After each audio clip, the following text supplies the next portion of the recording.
أعوذ بالله من الشيطان اللعين الرجيم بسم الله الرحمن الرحيم الحمد لله رب العالمين ولا حول ولا قوة إلا بالله العلي العظيم إن الله وملائكته يصلون على النبي يا أيها الذين آمنوا صلوا عليه وسلموا تسليما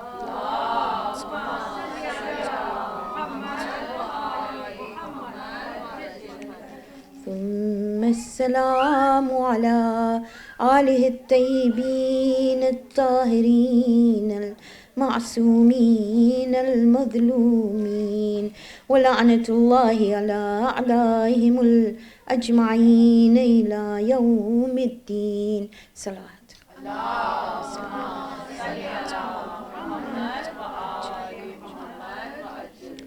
رب اشرح لي صدري ويسر لي أمري واحلل عقدة من لساني يفقه قولي قال الله سبحانه وتعالى في كتابه المجيد وفرقانه الحميد بسم الله الرحمن الرحيم ولله الأسماء الحسنى فادعوه بها صدق الله العظيم صلوات اللهم صل على محمد وآل محمد وعجل فرجهم السلام عليكم ورحمة الله وبركاته.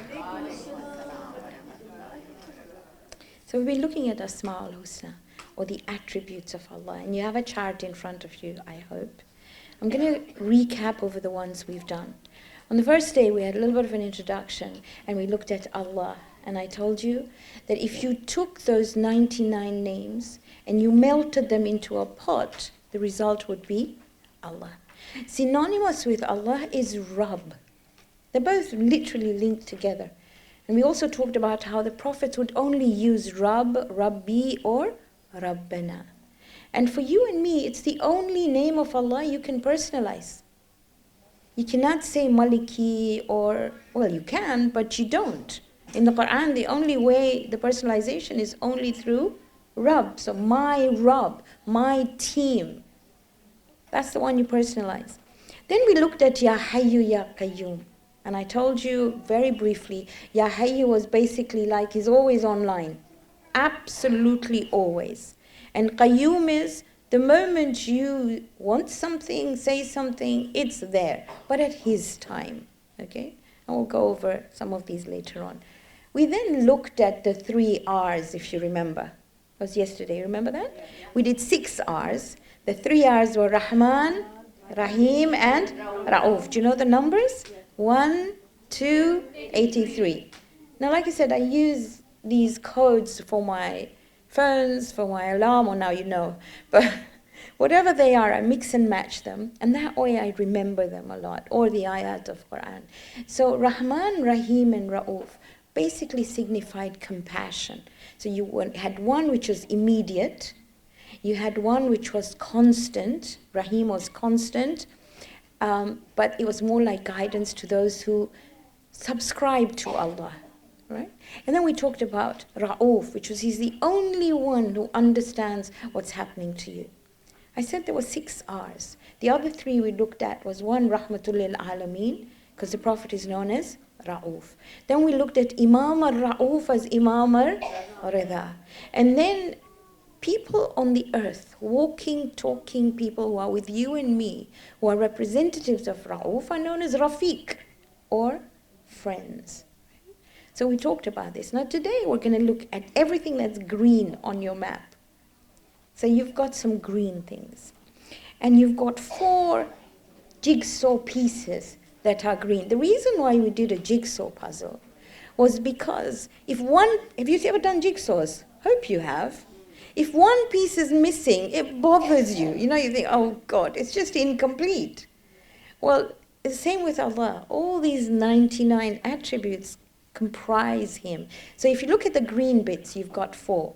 You've got Ghaffar, you've got Ghafur, you've got Tawba, and you've got Afu. Right? So you've got that there? 14, 34. Can you tell me the numbers so I know as well, because I might be forgetting. 80 and 82. You need to know these numbers too. They're quite important. Like I said, we will go into numerology at some stage. Now let's look at these. The reason why we've put them as green on the jigsaw is that the Prophet said, whenever you see green, think of spring. Think of a revival, as in starting again. You know, the flowers come out again after they're dead. So istighfar is basically revival. So we're going to start very slowly and look at Ghaffar. The first one we're going to look at Ghaffar.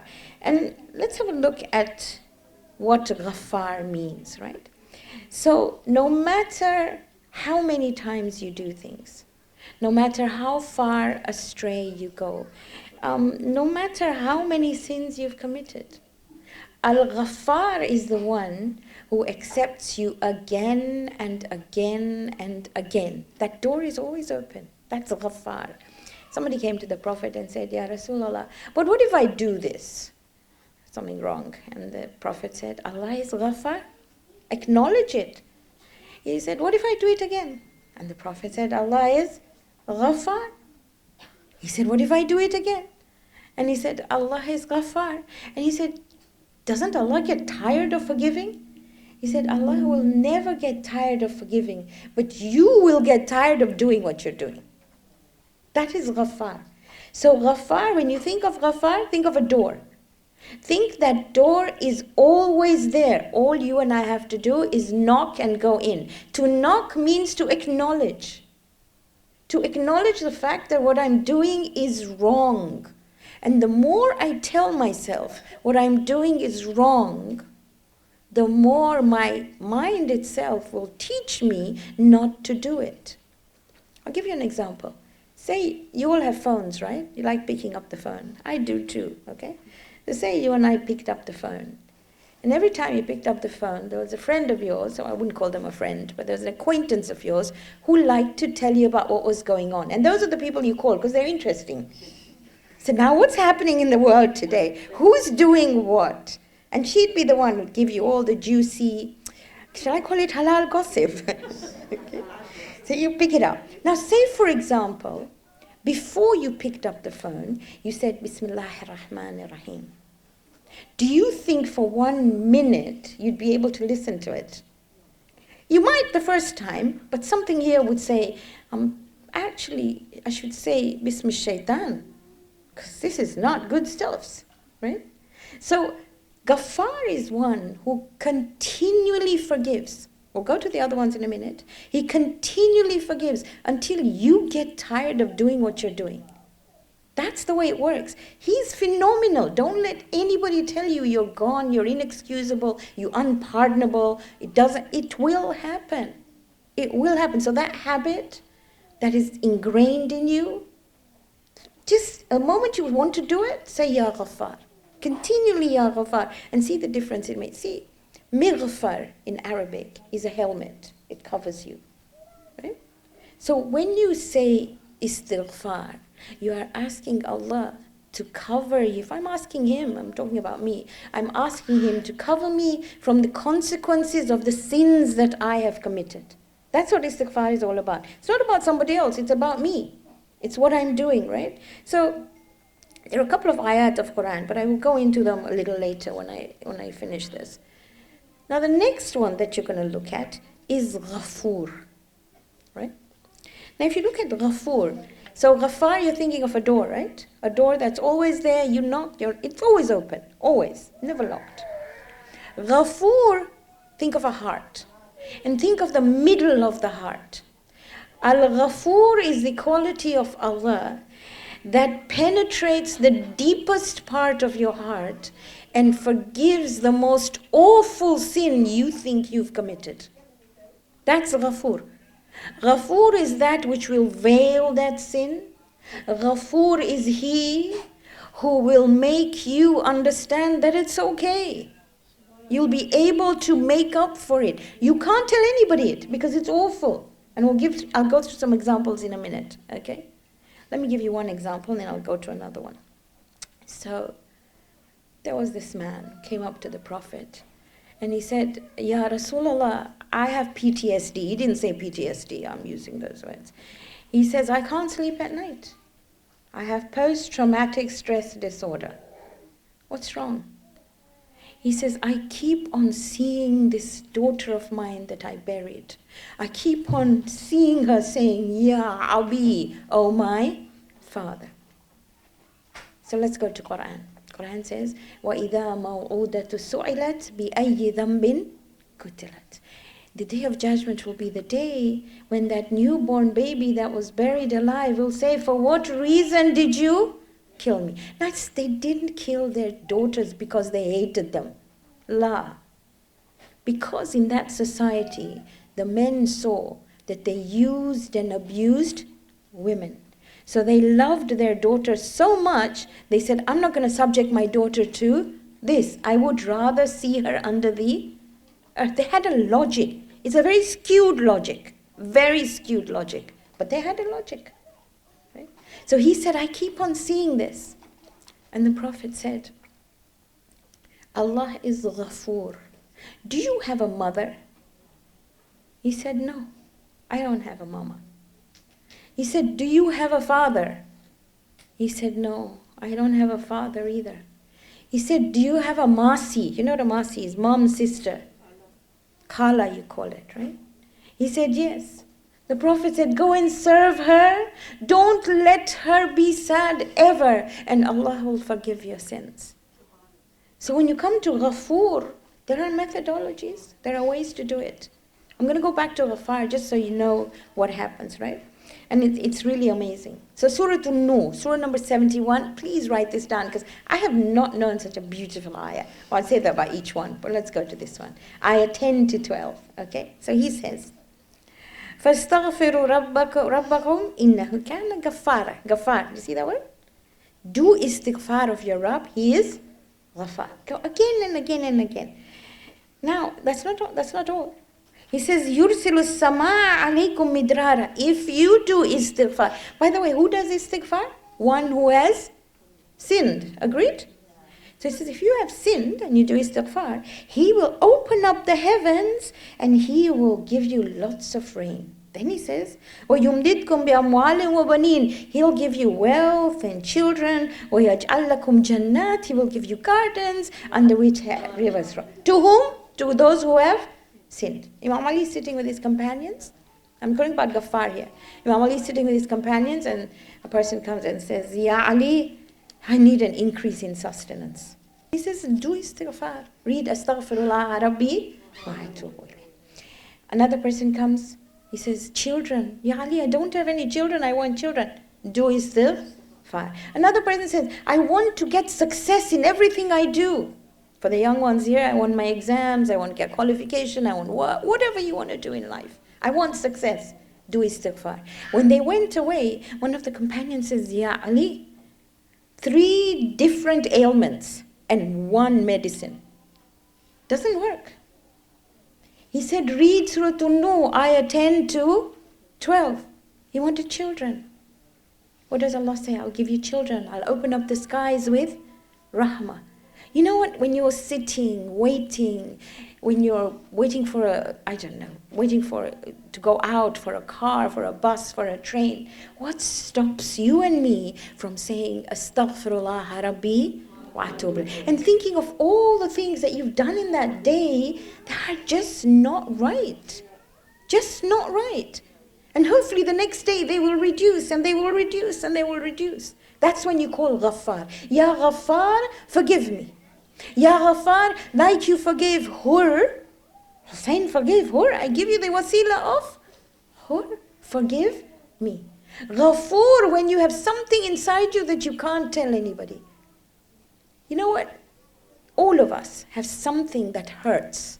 Something that we feel we've done that's not right. It could be anything. It could be something like, I wish I had brought up my children in a different way. I hear parents tell me that all the time. But you did the best you could at that particular time. But say, Ya Ghafur, ask him. Aslih li kulli sha'ni. Put all my affairs right. Ask him. He's phenomenal. Don't let, the worst thing is to let somebody make you believe or you make yourself believe that he cannot forgive. La taqnatu min rahmatillah. We did that ayah. Do not despair of his mercy. The worst of the people are those who despair. Those who think that Allah is not capable. If I told you just now that if you have a problem, who do you go to? Yes, I know you go to Allah. But you either go to your mom or you go to your friend. If I don't go to my mom or my friend, I am telling myself they are not capable of helping me. And if I were to tell my mom, Mama, you are not capable of listening to me, how would she feel? Do you understand where I come from? Okay, cool. There is a God there. Now we come to one which is Tawwab. I love this. Number 80, right? Tubu ilallahi tawbatan nasuha. Quran says, this is surah number 66, ayah 8. Do a U-turn to Allah, which becomes an example for everyone.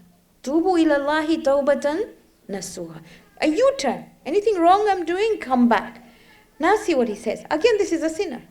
He says, Asa rabbukum an yukaffira ankum sayyatikum. Maybe.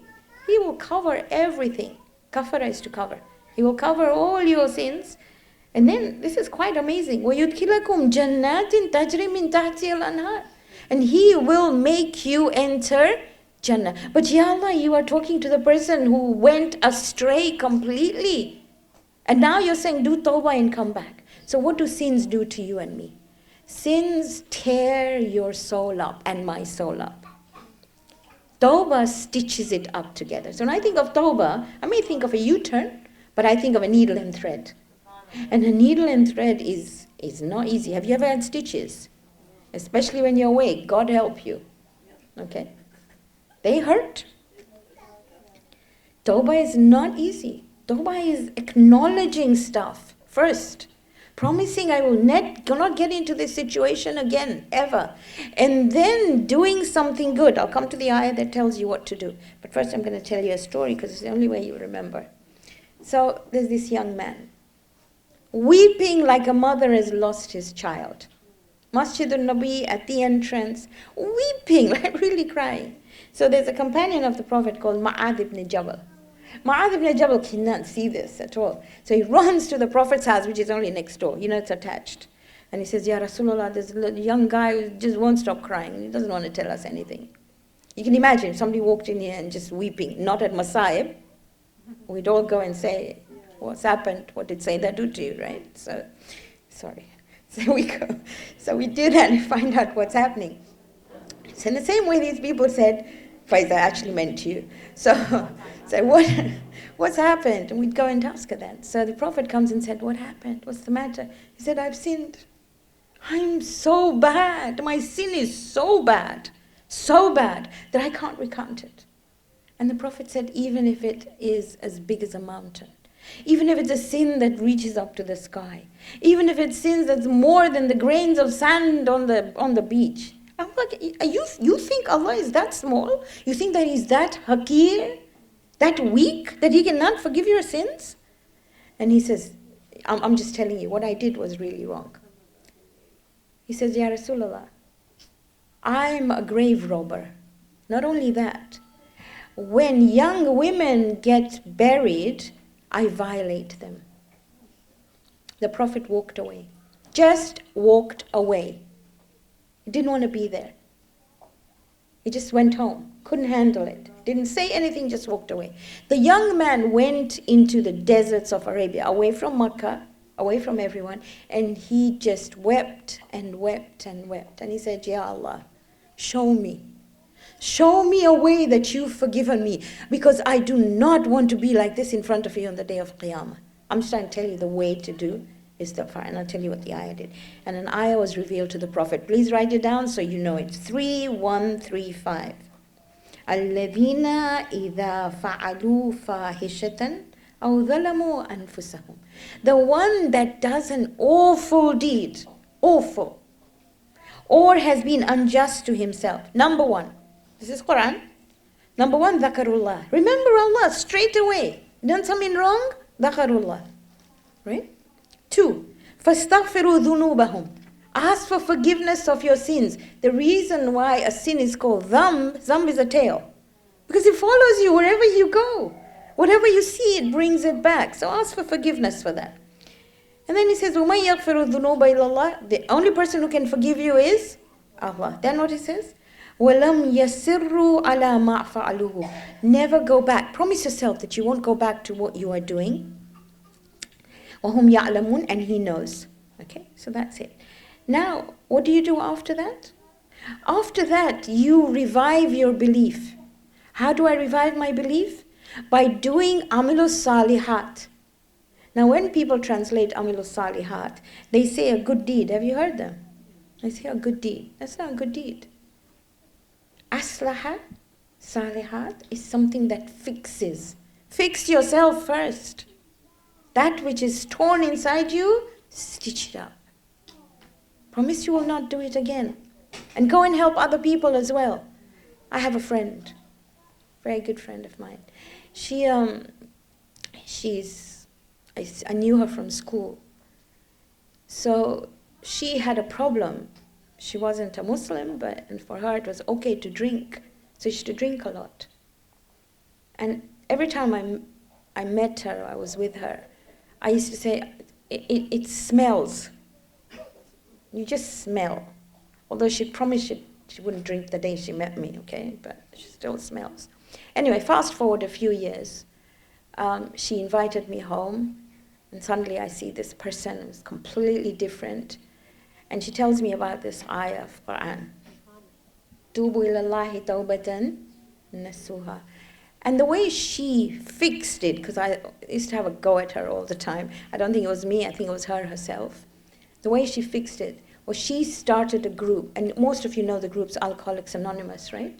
So she started her own group at home, which would get people in who didn't want to talk about it. Maybe they were Muslims, maybe there were those who didn't want to go to these public meetings, but she started it. And not only has she fixed herself, but she fixes other people as well. That's what Tawba is about. That's what Tawba does. It helps, and that's how it works. And then my most favorite one, okay, I don't know where to get that, which is Al-Afu. You see that? It's so beautiful, my goodness. How am I going to start talking about Al-Afu? Al-Afu is number 82. If you read Salatul Layl, I'll talk about that in a minute, it says 300 times. You can say it 3 times, 10 times, however times you want, right? So whenever you think of Al-Afu, think of an eraser, rubbing out. All right, think of your computer. So when you don't want a file on your computer, or even on your phone, you delete, right? When you delete it, that is istighfar. But it's still in the bin, isn't it? In the recycled bin. You need to get it out of there. And when you press that, it goes away. You've done Tawbah. But if you were to take your computer to NCIS, which I watch, or you would take your computer to an expert, a computer expert, they would be able to find that file. Would they not? At least that's what they tell me. They can actually see what file you have deleted. The only way you can remove that file is by reformatting the hard disk. Agreed? And then nobody can tell what's happened. Good? Or you throw it away, but you can't throw yourself away. So you can't do that, right? So reformat it. So Al-Afu is where Allah rubs it off completely. It reformats your hard drive. Nobody can see it. Not you, not people, not angels, not anyone. That is why in Shab you say Al-Af. Just keep on saying Al-Afu for everything. I'm gonna tell you a little bit about, he's just amazing. I don't know how to do this, okay? But he will, now let's see what he does, okay? 2570, please don't forget this. Not only does he rub out, look what he does. Okay, illa man taba. Now this is talking about all the things that people do that are bad. He says, if they do a U-turn, wa amala amalan salihan, I talked about it, and they fix themselves and they fixed others, fa ulaika, not only does he reformat the hard drive, not only does he rub it away, yubaddilullahu sayyi'atin hasanat. Awesome. He changes what you did that was bad into something that is good. My friend who used to drink a lot changed her situation into not only assisting herself, but assisting everybody else. Phenomenal. And she quotes them this ayah. So she draws them towards the book of Allah. It's phenomenal. وَكَانَ اللَّهُ غَفُورًا رَحِيمًا. And Allah is Ghafur and Rahim. That is why in every salah, after takbir, you say, Ya muhsinu kad atakal musi. Or the one who does ihsan, in front of you is the sinner. فَتَجَاوَزْ عَنْ قَبِيهِ مَا عِنْدِي بِجَمِيلِ مَا عِنْدَكَ يَا كَرِيمٌ. Change what is horrible and bad in me to what is beautiful in you. Read it after every salah. You want to change what you have done that is wrong into something that is beautiful. That's what you want to do. And then, I keep on saying this is my favorite ayah, but this one actually is. 8:33. You got it? I love it. 8:33. Can you please? 0833. Okay, I just love it. So now you know what my passcode is, right? Don't touch my phone. You know what it is? 0833. I'll change it today. Okay. So 0833 says, وَمَا كَانَ اللَّهُ لِيُذِبَهُمْ وَأَنْتُمْ فِيهِمْ. Allah will لِيُعَذِبْهُمْ وَأَنْتُمْ فِيهِمْ. Allah will never punish you while Muhammad you are with them.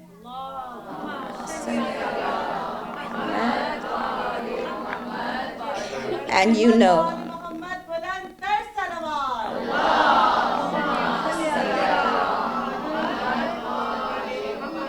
And you and I know, awwaluna Muhammad wa akharuna Muhammad wa awsatuna. But that's not what I want to talk about. He says, وَمَا كَانَ اللَّهُ مُعَذِّبَهُمْ وَهُمْ يَسْتَغْفِرُونَ. Please put it on your kafans. Allah will never punish you if you do istighfar. This is what he says, not me. So when those angels come to you and say, hello, you did this, and you say, but 0833. I did istighfar all my life. Even when Malikul Maut comes, what are you going to say? Astaghfirullah Rabbi wa atubu ilayh. Just forgive me, I'm sorry. Didn't mean to do all that. It's amazing. So can you remember 0833? Forget everything I've said today, but you know 0833. It's just something else. It's just something. I look at it and I think, it may be absolutely, it's not rocket science, it'd be absolutely stupid not to recite Astaghfirullah Rabbi wa atubu ilayh. But catch. You're going to say, Ya Allah, Ya Rabbi, Ya Hayyu, Ya Qayyum, Ya Rahman, Ya Rahim, Ya Ra'uf, Ya Ghaffar, Ya Ghafur, Ya Tawba, Ya Afu. It's not hard. It didn't even take us that long. It didn't. Because he says, وَلِلَّهِ الْأَسْمَاءُ الْحُسْنَى فَادْعُوهُ بِهَا. Call me by them. And then you say 0833. I mean, can't be wrong, can it? Find anything in your life. Just put 0833 and it works. Okay. All right, so one of the things that was amazing about Karbala was that it's like there was a rainfall of forgiveness. Nobody was ever taken to task for anything. Nothing at all. Okay, it's just a phenomenal place. I'm going to give you a little bit of history before we go to Aun and Muhammad. A little bit of history so you know. So, Ja'far ibn Abdul Muttalib is Imam Ali's brother. He marries Asma. And they are the ones who went on the hijrah to Ethiopia. Okay? So the first Muslim born in Africa is Abdullah. You get? First Muslim born in Africa is Abdullah. So there are three sons, Abdullah, Aun and Muhammad. Not this Aun and Muhammad, huh? These are uncles now. Abdullah, Aun and Muhammad. They come back. Battle of Muta, Ja'far is killed. Just like Hazrat Abbas. He's known as Ja'far al-Tayyar. Because he had wings instead of arms. Whenever you think Hazrat Abbas, you think Ja'far al-Tayyar. Asma marries Abu Bakr. And they have a son called Muhammad. When Abu Bakr dies, Asma marries Imam Ali.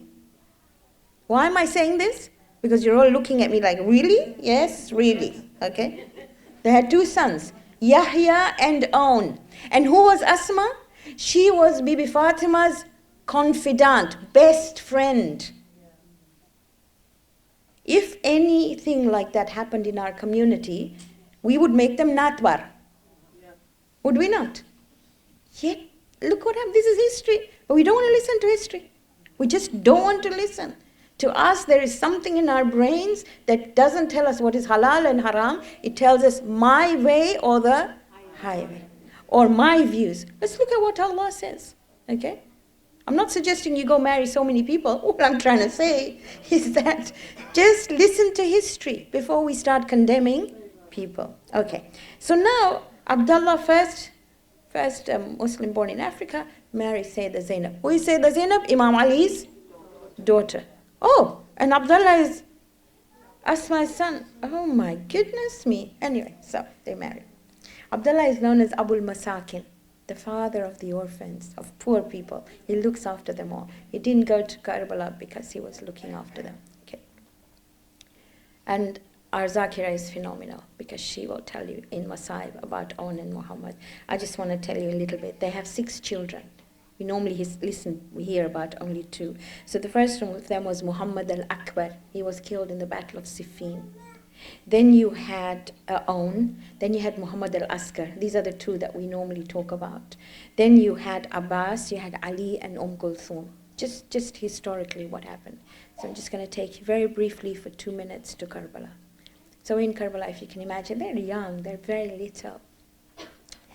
And on the night of Ashura, their mama is telling them, when you get to the river tomorrow, just be mindful. All the other children will be thirsty. And they look at their mama because they're young children. The next day, the day of Ashura, they go to Imam Hussein and they say, Mama says, we have to go and fight. And he looks at them and he thinks, you're so small. But Mama says, we have to go. So Imam puts these armors on them, and Imam gives them this sword, which drags on the ground. And then what Imam Hussein does is phenomenal. He sits down, and somebody says, Habib says, Mawla, why are you sitting down? He said, because when I sit down, they look bigger to me. When I stand up, they look small to me. I don't want to stand up. You know, it's what happens to kids. When we talk to them, we sort of bend down to talk to them. So we come to their level. Whenever you do that, think of Aun and Muhammad. Imam holds their hands and goes to the battlefield. Just imagine. Imagination is beautiful because it teaches us what happened. Imam takes them to the battlefield. And Umar Saad said, who are these children? They look like they're close to Hussein. They're the sons of Zainab. He says, don't show them any mercy. None whatsoever. The children are surrounded, they're pelted, they're killed, and they call out, Assalamu alayka. They say salam to their uncle from afar. Imam carries the 2 children back to the tents, but the mama is nowhere to be seen. He says, where's Zainab? And they say she's on the musalla thanking God for accepting her sacrifice. But I'd like to take you to Sham. In Damascus, when they have a majlis, she asks for this majlis. And when the ladies of Sham come to give their condolences, they see 2 little heads behind the door. Nobody's got those heads. So they say, are these orphans? Do these heads not have a mama with them? And they say, yes, they do. There she is, that's Zainab. But she has her brother's head in her arms. Inna lillahi wa inna ilayhi raji'un.